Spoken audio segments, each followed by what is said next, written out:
नमस्कार दोस्तों, मैं हूं रूपलाल कटारा आपके सामने एक और नए वीडियो के साथ। दोस्तों, कल तक की क्लास में हमने गुर्जर प्रतिहार राजवंश पूरा कर दिया था और राजस्थान की हिस्ट्री चल रही थी। उस हिस्ट्री के पोर्शन में हमने राजस्थान की प्राचीन सभ्यताएं एवं मेवाड़ राजवंश और गुर्जर प्रतिहार ये सारे के सारे वंश पढ़ लिए थे। और आज हम स्टार्ट करने जा रहे हैं राठौड़ वंश। ये राठौड़ वंश का ध्वज है, ठीक है। तो आज की क्लास को स्टार्ट करने से पहले आप लोगों से छोटी सी रिक्वेस्ट, जो भी चैनल पर नए हैं प्लीज़ चैनल को जरूर सब्सक्राइब कर लें और बेल आइकन को ऑन कर लें ताकि लेटेस्ट नई नोटिफिकेशन आपको मिलते रहे। बिना देरी के वीडियो को स्टार्ट करते हैं। तो राठौड़ वंश आज हम क्लास स्टार्ट करने वाले हैं। राठौड़ वंश की लगभग 4-5 वीडियो क्लासों में ख़त्म हो जाएगी। तो राठौड़ वंश, राठौड़ शब्द की उत्पत्ति राष्ट्रकूट से, यानी दक्षिणी भारत का राजवंश राष्ट्रकूट, जो आपको पहले बताया था राष्ट्रकूट, पाल और गुर्जर प्रतिहार, इनका त्रिपक्षीय संघर्ष चला था, उनमें से राष्ट्रकूट भी था एक। तो राठौड़ शब्द की उत्पत्ति राष्ट्रकूट शब्द से है। और राष्ट्रकूट कहाँ के शासक थे? तो दक्षिणी भारत के राजवंश थे। राठौड़ों की कुल देवी नागणेची माता है, ठीक है। मेन फैक्ट पढ़ रहे हैं हम ताकि आपके एग्जाम के उपयोगी के लायक हो, ठीक है। राठौड़ वंश की उत्पत्ति के बारे में अलग अलग इतिहासकार अलग अलग बताते हैं। तो राठौड़ों की उत्पत्ति के बारे में कर्नल जेम्स टोड क्या बताते हैं?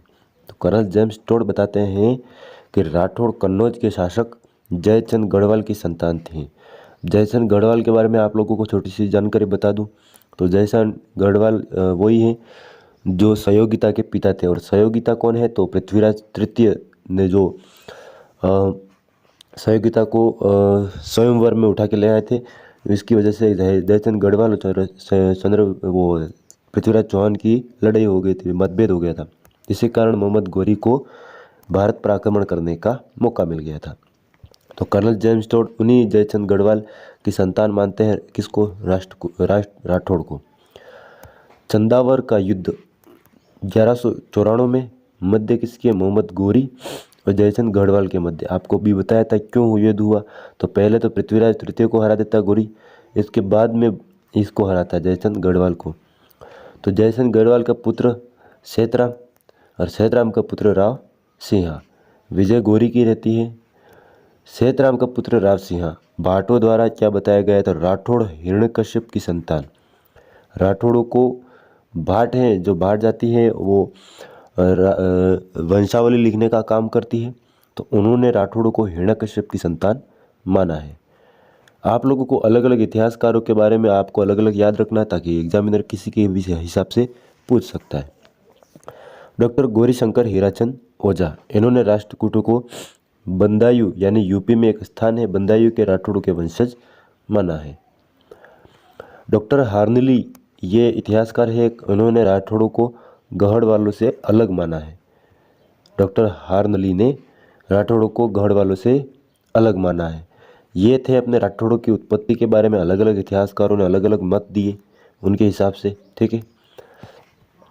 राठौड़ों की लगभग 3 शाखा थी। एक मारवाड़ में जिससे जोधपुर, ठीक है, और एक बीकानेर में, वो भी लगभग मारवाड़ में ही आती है। एक शाखा थी जोधपुर, एक शाखा थी बीकानेर और एक किशनगढ़ जो कि अजमेर में आती थी। तो मारवाड़ के राठौड़ पढ़ेंगे आज हम, ठीक है। मारवाड़ के राठौड़ का संस्थापक राठौड़ राव सिंहा। मारवाड़ राठौड़ों का वास्तविक संस्थापक राव चूड़ा है। राठौड़ों का संस्थापक बोले तो राव सिंहा और मारवाड़ के राठौड़ों का वास्तविक संस्थापक पूछे तो राव चूड़ा। राव सिंहा के बारे में पढ़े तो 1244 से 1273 के बीच में आए थे यहाँ। कहाँ? तो राजस्थान में। राठौड़ वंश के संस्थापक आदि पुरुष और मूल पुरुष माने जाते हैं इनको। कब? तो 1240 ईस्वी में। कहाँ आए थे? तो पाली के आसपास के क्षेत्र में। लाख जंवर का युद्ध हुआ था इनके समय। तो लाख जंवर का युद्ध हुआ था 1273 में। राव सिंहा ने गायों की रक्षा व वीरगति को प्राप्त हुए। गायों की रक्षा के लिए वीरगति को प्राप्त हुए थे राव सिंहा। ये जानकारी हमें कहाँ से मिलती है? राव सिंहा गायों की रक्षा करते हुए वे वीरगति को प्राप्त हुए तो बिट्ठू शिलालेख के अनुसार, जो कि पाली में है। बिट्ठू शिलालेख कहाँ पर है? पाली में। उसमें ये जानकारी मिलती है कि राव सिंहा ने गायों की रक्षा करते हुए अपने प्राण त्याग दिए थे। राव सिंहा की पत्नी थी पार्वती सोलंकी, ये सती हुई थी वहाँ पर। इनका स्मारक बिटू गांव पाली में बना हुआ है। और इनके पुत्र थे आसनाथ या आस्थानाथ।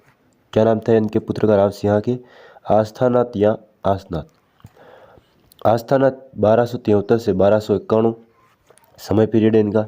जलालुद्दीन खिलजी से युद्ध करते हुए वीरगति को प्राप्त हुए आस्थानाथ। इसके बाद पढ़ते हैं राव दुहड़ जी। राव दुहड़ जी 1292 से 1309 तक कर्नाटक से चक्रेश्वरी की मूर्ति लाए। ये चक्रेश्वरी वही देवी हैं जिन्होंने बाद में इन्हें राव दुहड़ जी ने नागणची माता के नाम से स्थापित करी नागणा गांव बाड़मेर में। और यही राठौड़ों की कुल देवी है। ये राठौड़ की कुल देवी है चक्रेश्वरी माता। और नागणची माता के नाम से इसी मूर्ति स्थापित करवाई थी नागणा गांव बाड़मेर में। किसने?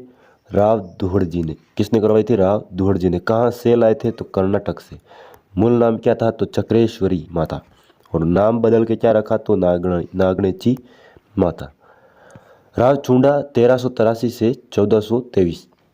राव चुंडा को मारवाड़ के राठौड़ों का संस्थापक माना जाता है, वास्तविक संस्थापक। राजधानी इन्होंने मंडोर रखी थी। इंदा प्रतिहार थे इनके दामाद थे। ये इंदा प्रतिहार के दामाद थे राव चुंडा। तो इनको दहेज में क्या दे दिया था? मंडोर दहेज में दे दिया था। सामंत प्रथा की शुरुआत यानी जागीरदार प्रथा की शुरुआत सर्वप्रथम राव चुंडा ने की थी। चुंडासर बसाया जो नगर है नागौर में, चुंडासर नगर, ठीक है। इनकी पुत्री थी किनकी? राव चुंडा की। पुत्री का विवाह कहाँ कराया गया? तो हंसाबाई का विवाह मेवाड़ के शासक राणा लाखा से करवाया गया। अब राणा लाखा से नहीं होना था कुंवर चुंडा से जो राणा लाखा के पुत्र थे। लेकिन कुछ कारणवश हंसाबाई का विवाह राणा लाखा से हो जाता है। राव चुंडा की मृत्यु हुई थी 15 मार्च 1423 को। भाटियों से युद्ध करते हुए मारे गए थे। भाटियों का राज कहाँ पर था? तो भाटी जैसलमेर के थे। उनसे युद्ध करते हुए राव चुंडा की मृत्यु हो जाती। इनका पुत्र थे कान्हा व रणमल। राव चुंडा के पुत्र थे। अगला शासक कान्हा बनता और रणमल हो वो हंसाबाई के संरक्षक के रूप में वहाँ पर चित्तौड़ यानी मेवाड़ चले जाते हैं।